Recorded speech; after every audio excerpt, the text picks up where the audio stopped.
જીવનમાં વાંચવાની આદત હોવી જોઈએ. એ પુસ્તકો હોય, આંખો હોય કે કોઈનું મન.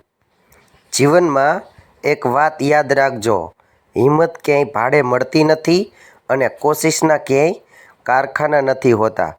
બંને જાતે જ કરવી પડે છે. શાંત અને સ્થિર મગજ જીવનની દરેક લડાઈનું તીક્ષ્ણ અને અંતિમ હથિયાર છે. બંને તરફથી સચવાય તો જ સંબંધમાં મીઠાશ રહે. એક તરફથી શેકાય તો રોટલી પણ બળી જાય છે.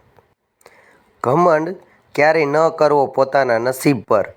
એક કાકરી પણ મોઢામાં ગયેલો કોળિયો બહાર કઢાવી શકે છે. કોઈની ભૂલ થાય તો તેને તક આપો, તકલીફ નહીં. વરસાદ શીખવે છે, જિંદગીની સૌથી અદ્ભુત ક્ષણો પકડી શકાતી નથી, ફક્ત માણી શકાય છે. તમે જ્યાં છો ત્યાં ઊભા રહેવા માટે પણ દોડવું પડે છે. ગૂંચવાઈ જાય એ નહીં, પણ ગૂંથાઈ જાય એ સંબંધ સાચો છે. મજબૂરી એક એવી અવસ્થા છે જેમાં ગમતું પણ નમતું મૂકવું પડે છે.